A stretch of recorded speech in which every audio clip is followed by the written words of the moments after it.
예, 오늘 저희에게 주신 말씀은 신앙생활. 여러분들 다들 신앙생활은 하시고 계시지만 과연 나의 신앙생활이 하나님 뜻에 부합된 그러한 신앙생활인가 다시 한번 생각하는 시간을 가져보겠습니다. 창조주 하나님께서는 우리 인간들에게 애초부터 하나님을 찾아서 섬길 수 있는 영혼을 주셨습니다. 그렇기 때문에 인간들에게는 기본적으로 종교성이 내재되어 있어요. 우리 의식 속에, 무의식 속에.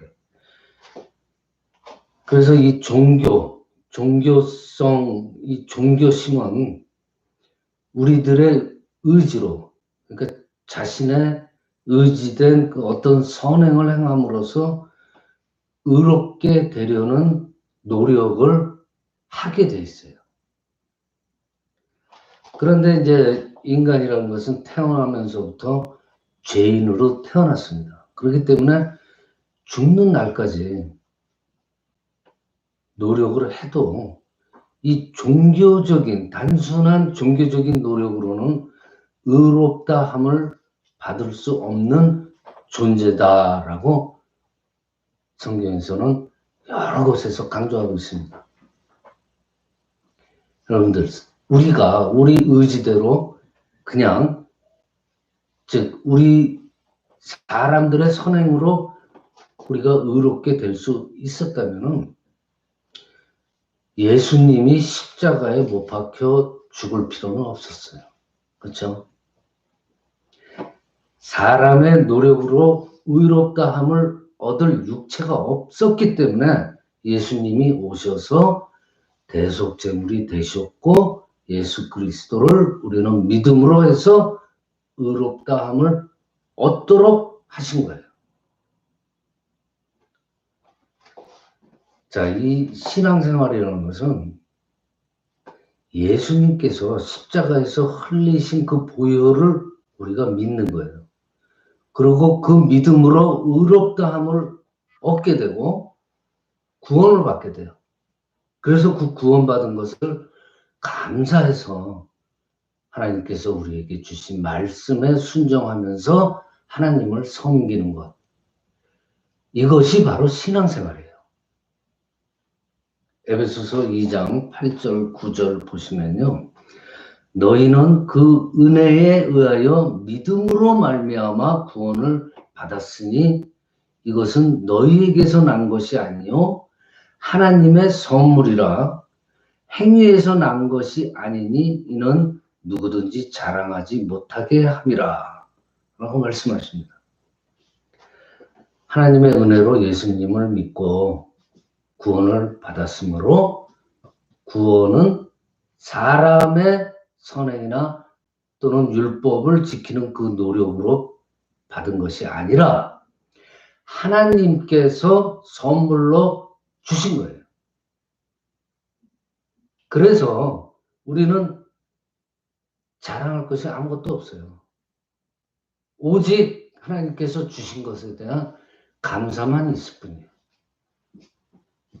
또 에베소서 2장 5절을 보면은 허물로 죽은 우리를 그리스도와 함께 살리셨고 또 함께 일으키사 그리스도 예수 안에서 함께 하늘에 앉히시니 였어요.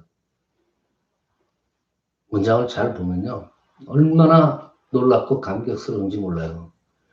어마어마한 선물을 우리에게 주신 거예요. 자, 예수님과 함께 우리가 어떻게 됐어요? 예수님을 믿음으로 해서 우리가 새 사람이 됐잖아요. 거듭났잖아요. 예수님과 함께 일으킴을 또 받았어요. 예수님 계신 천국에 함께 들어간다. 얼마나 영광이에요. 그래서 우리는 천번 만번 감사함으로써 신앙생활을 하는 거예요. 지옥 갈까봐 두려워서 떨면서 노력하는 그러한 단순한 종교생활이 아니라 천국 가게 된 그 하나님의 은혜에 감사해서 하나님을 사랑하고 섬기는 것. 이것이 신앙생활의 기본이에요. 그리고 또 마가복음 12장 30절, 32절 오늘 주신 말씀이죠. 내 마음을 다하고 목숨을 다하고 뜻을 다하고 힘을 다하여 주 너의 하나님을 사랑하라 하신 것이요. 둘째는 이것이니 내 이웃을 내 자신과 같이 사랑하라 하신 것이라. 이보다 더 큰 계명이 없느니라. 하나님께서 저희에게 주신 크신 선물에 감사해서 어떻게 해야 돼요? 우리는 하나님을 사랑하라 그렇게 말씀하고 계시죠. 그리고 두 번째가 뭐냐면 내 이웃을 내 자신과 같이 사랑하라 그랬어요. 즉 신앙생활이라는 것은 아까 말씀드린 기본적인 것을 배경으로 해서 사랑을 실천하는 거예요. 하나님을 사랑하고 이웃을 사랑하는 거예요. 신앙생활이라는 것은 우리가 구원받은 그 은혜에 너무나 감사해서 하나님 사랑, 이웃 사랑 이것을 꼭 명심하시길 바랍니다. 자, 하나님에 대한 사랑은 우리가 어떻게 표현을 해요? 예배를 통해서 표현을 합니다. 우리가 보여드릴 수 있는 방법은 예배밖에 없어요. 내적인 문제는 둘째 치고. 그래서 이 예배가 중요하다는 거예요. 그래서 우리는 이 중요한 예배를 준비된 마음으로, 준비된 자세로 예배를 드려야 됩니다. 마음의 준비, 시간에 대한 안배의 준비, 몸을 정결케 해서 몸을 준비하고 또 하나님 사랑에 대한 표현으로 예물도 준비하고 우리가 그 시간을 통해서 은혜 받을 준비를 해서 예배 드리는 것이 바로 하나님 사랑하는 첫 번째 방법이에요. 또 31절에서 얘기하는 이웃사랑. 이웃사랑이라는 것은 어떻게 표현이 돼요? 전도를 해야 되고 그 영혼을 하나님의 주님께서 인도하시는 그 길로 인도하는 것 중요하죠. 이것이 이웃사랑이에요. 또 구제도 할 수 있어요. 그리고 봉사를 통해서 남을 위해서 희생하면서 이웃 사랑하는 것을 표현할 수가 있는 거예요. 그래서 이웃을 정말 내 자신같이 사랑한다는 것은 그러면서 복음을 전한다는 것은 그 영혼도 내 영혼도 같이 구원받게 되는 그만큼 시너지 효과를 얻게 되는 거예요. 여러분들 생각을 해보세요. 내가 전도를 해서 복음을 전해서 정말 지옥 갈 사람이 구원받으면 이보다 더 큰 사랑이 없는 거예요. 다른 더 큰 사랑이 있겠어요? 한 영혼을 구원한다는 거. 자, 단순한 종교 생활을 하는 사람. 이런 사람들은 정말 어떻게 보면 자기 수양에는 아주 공을 들여요. 그렇지만 그분들의 특징을 보면요. 남한테 피해도 주지 않고, 그리고 나도 피해도 안 보고, 그리고 손해도 안 보려고 그래요. 그러나 신앙생활, 단순한 종교생활이 아닌 진정한 신앙생활을 하는 사람들은 남을 위해서 내가 손해를 봐요. 즉 희생을 할 수가 있어요. 적극적으로 희생하고 봉사하면서 남들한테 선한 영향력을 미치면서 사랑을 나타내고 있잖아요. 우리가 예수님의 보혈의 피를 믿음으로써 구원을 받았기 때문에 그 갚을 수 없는 그 크신 은혜를 감사하고 예배를 드리고 기도하고 계명도 지키고 이웃사랑으로 전대를 하며 선한 영향력을 끼치면서 그러한 삶을 사는 거예요. 성경에서 주신 많은 계명들이 있어요. 그렇지만은 같은 계명을 지켜도 종교 생활이라는 것은 어떻게 보면 강요, 또 의무감, 그런 것 때문에 종교 생활을 하는 거예요. 그래서 뭐예요? 기쁨과 감사보다는요, 이 하나님의 말씀이 항상 짐이 돼요. 꼭 지켜야 되겠다는 의무감이 생기기 때문에.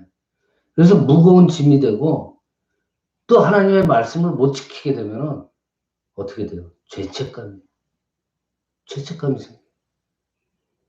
그렇지만 여러분, 신앙생활, 진정한 신앙생활을 하면은 이 하나님께서 주신 그 크신 은혜에 대한 감사와 감격이 넘쳐나잖아요. 그리고 그 감사와 감격을 가지고 희생, 봉사, 구제, 자원함으로써 하기 때문에 항상 기쁘고 행복해요. 즉, 종교 생활과 신앙 생활은 출발부터 근본적으로 틀려요.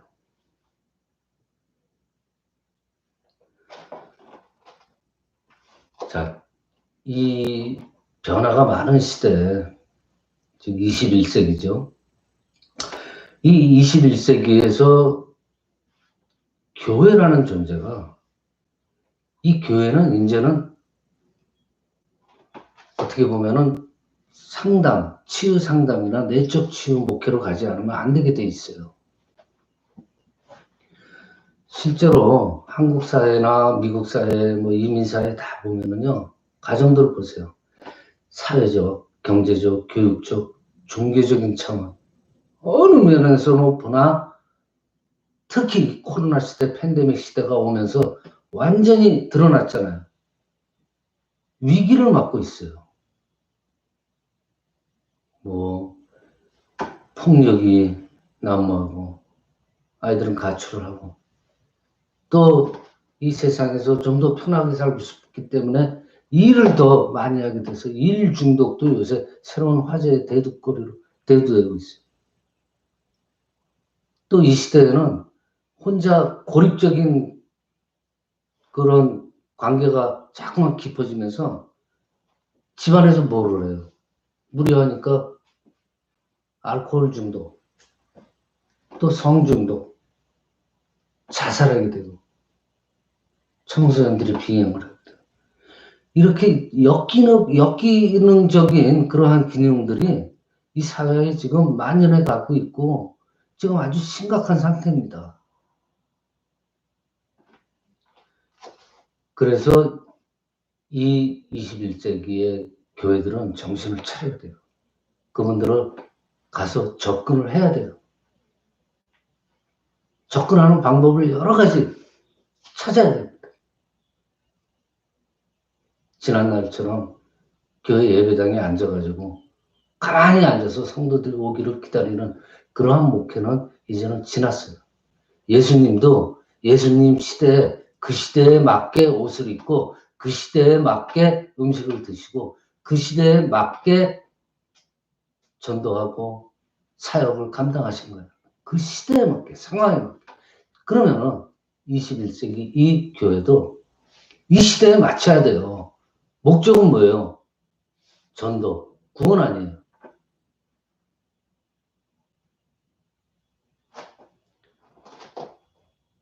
지금 이 시대에 이렇게 사회가 복잡해지고 여러 가지 사상과 여러 가지 생각들이 난무하다 보니까 어떻게 돼요? 사람들의 관계가 서로 부딪히는 일들이 너무나 많아지는 거예요. 너무나 많은 이상과 사상과 생각들이 많기 때문에 서로 부딪히는 거예요. 그러다 보면 뭐가 생겨요? 지난주에도 말씀드렸지만 상처가 생겨요. 너무나 많은 상처들이 있습니다. 그래서 이 시대에 정말 무엇보다도 필요한 것은 상처를 가지고 살아가는 영혼들, 아무리 해도 아물지 않는 그 상처를 안고 정말 힘들게 살아가고 있는 이 시대의 사람들을 위해서 목회적 상담, 치유 상담이 필요하다는 거예요. 여러분들, 우리가 기분이 좋고 신앙생활하면서 영적으로 충만해지면 성령 충만받았다, 은혜 받았다, 그렇죠? 그러다가 갑자기 누가 화를 내거나 신경질 내면 흔한 말로 이건 마귀의 역사다, 귀신 들려서 그렇다, 그렇게 단정 짓는 경우가 많아요. 여러분들, 이렇게 감정의 문제를 갖다가 이제는 지난 날처럼 쉽게 이건 이렇다, 이건 저건 저렇다, 이렇게 이분화시키면은 이제는 곤란합니다. 물론 신앙생활이라는 것은 믿음에서 출발을 하죠. 로마서 1장 보면은 구원은 오직 믿음으로 받는데 그 믿음의 출발은 의지이다. 그리고 로마서 또 10장 보면은 그래서 자신의 입으로 시인하고 고백하는 그러한 의지적인 면이 로마서 10장에서 또 강조되고 있습니다.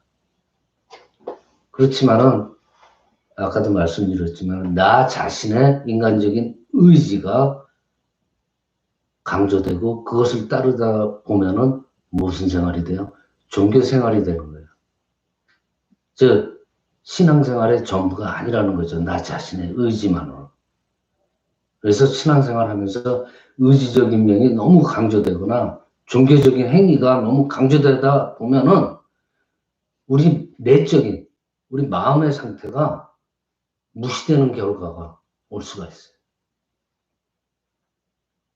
신앙에 있어서 의지적 믿음, 종교적 행위도 물론 중요합니다. 그렇지만은 동시에 보이지 않는 우리의 무의식의 세계, 내면의 문제, 감정의 문제에 대해서도 우리는 신경을 써야 하고 중요하게 여겨야 됩니다.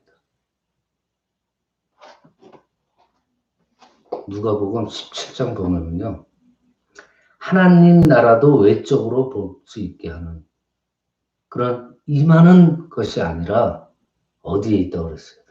하나님 나라는 너희 안에 있다고 그랬어요. 그러니까 우리의 내면적인 문제가 너무나 중요한 거예요. 이것을 간과하게 되면은 바로 종교 생활로 될 수밖에 없는 거예요. 여러분들, 예수님께서 마태복음 5장의 산상수훈에서 내용을 보시면요, 예수님이 강조하신 게 하나가 딱 드러나게 돼 있어요. 무엇이냐? 내적 차원을 강조하고 있어요. 잘 읽어보세요. 예수님께서는 우리 인간의 내면적인 문제를 강조하셨어요. 예수님께서 어떻게 하셨어요? 그 당시에 아무도 감히 도전할 수 없었던 율법을 부셔버렸어요. 예수님 혼자. 그래서 율법의 외적, 의식적 차원에서 내적인 차원으로 예수님께서는 점점 확장해 나가신 거예요. 외적인 차원에서 내적인 차원으로 확장해 나가셨어요. 그만큼 예수님께서 또 우리 인간들의 내면적인 문제를 아주 중요하게 생각했어요. 내적 회복, 이 내적인 자기 자신의 그 어떤 의지적인 성교 없이는 외적 성교에만 몰두하게 돼요. 그렇다 보면은 내적인 우리 마음속의 질서, 어떤 평안, 이런 것이 파괴돼요. 외적으로만 신경 쓰게 돼요. 그래서 언제든지 우리들이 구원이라는 것은 어떤 외식적인 그 외적에서부터 내적으로 분명히 확장되어 나가야 된다는 것을 잊지 마시기 바랍니다. 여러분들 신앙생활 하다 보면은 때로는 슬픔이 있고 마음이 아플 때가 많아요. 보세요. 예수님도 눈물을 흘리시고 기도하셨어요. 고뇌에 차서 괴로워하셨어요. 예수님도 그러셨는데 우리라고 그런 일이 없겠습니까? 지금 함께 예배드리는 나인성교회 성도님들 중에서도 괴로운 사람들 있을 거예요. 슬픈 사람들은 있어요. 고민이 많은 사람들이 있어요. 죄인들이라고 자처하는 분들도 많이 있어요. 그런 분들이 많이 교회로 나와야 돼요. 그리고 교회라는 존재는 이런 분들의 친구가 되어줘요.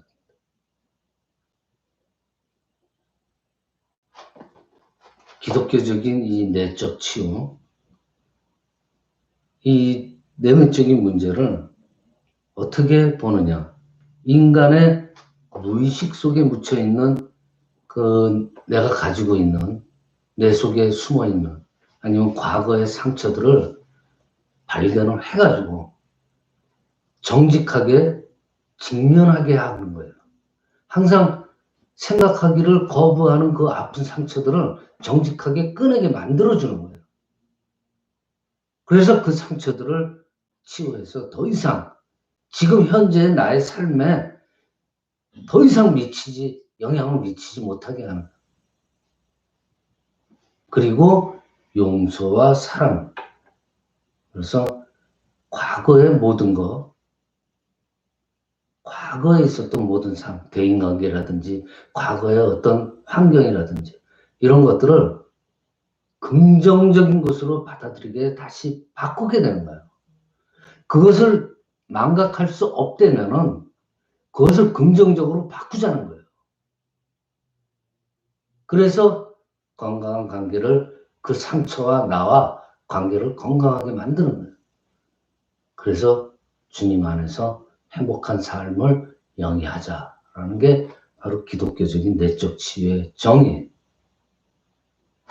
어려서부터 많은 상처들을 받으며 살잖아요. 특히 지금 인간관계 속에서는 너무나 많은 충돌들이 있어요. 그래서 가만히 놔두다 보면은 상처들이 없어지는 게 아니고 계속 점점 쌓여갈 수밖에 없어요. 그래서 우리들의 무의식 속에 깊이 남아요. 그래서 결국은 어떻게 돼요? 결국은 나 자신에 있는 상처들이 나를 괴롭히는 그러한 삶이 되는 거예요.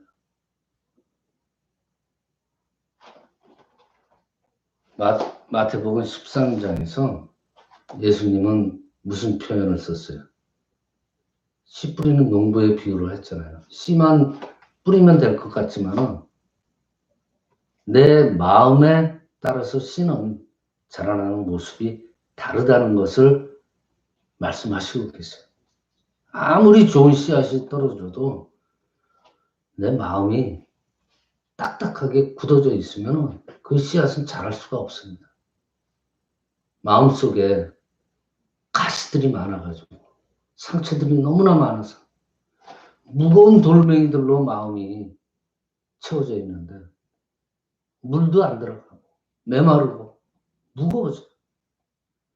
이런 상태에서는 절대로 열매를 맺을 수가 없습니다. 돌멩이들을 드러내고 가시들을 다 쳐내고 딱딱한 밭을 일구어내고 그래서 부드러운 옥토로 만들지 아니하면은 우리들 마음에 천국이 자라날 수가 없습니다. 오늘 하나님께서 주신 본문 말씀, 하나님 사랑, 이웃 사랑을 실천하기가 힘들어요. 그래서 우리의 내면적인 문제가 가장 중요하다. 예수님께서도 강조하셨어요. 내 마음의 밭. 하나님의 나라가 자랄 수 있도록 내 마음의 밭을 일구어내는 작업. 이것이 바로 하나님 사랑, 이웃 사랑을 실천할 수 있는 기본적인 조건입니다. 그것이 바로 기독교적인 내적 치유의 정의고. 말씀이 들어오면 뭐예요? 뿌리를 못 내리는데. 여기저기 막 쫓아다니면서 진리라고 그래가지고 여기저기서 많이 들으러 다녀요. 수없이 듣지만 정작 본인의 마음의 밭을 가꾸는 농사를 짓질 않는 거예요. 그래서 내 마음에 뿌리가 자라지 못하는 거예요. 마음밭을, 나 자신의 내면을 옥토로 바꾼 사람들한테는 여러분들 말씀 하나만 떨어져도 저절로 자랍니다. 자신이 변화되고 내가 변하면 어떻게 돼요? 주변이 변하게 돼 있어요. 말씀을 마칩니다. 아무리 좋은 씨를 얻으면 무엇합니까? 아무리 좋은 하나님 말씀이 떨어지면 무엇해요? 내 마음이 돌짝밭인데, 가시덤불밭인데, 어떻게 그 마음밭 가지고 어떻게 예수님의 사랑을 전할 수가 있어요? 불가능해요. 이런 신앙인들, 종교생활하는 사람들은요, 전도는커녕 나 자신이 가지고 있는 이 가시와 돌멩이로 인해서 오히려 전도하다가 사람들에게 상처만 줄 수 있어요. 이제 우리 나인성교회 치유 공동체로 만들어 가야 됩니다. 마음이 어려울 때나 슬플 때, 외로울 때 누구든지 와서 누구든지 이 예배를 같이 드리고 위로받고 평안을 받고 기쁨을 얻는 그러한 나인성교회가 되고 또 그 신앙 공동체에 여러분들 성도님들이 되시기를 시간 축원합니다.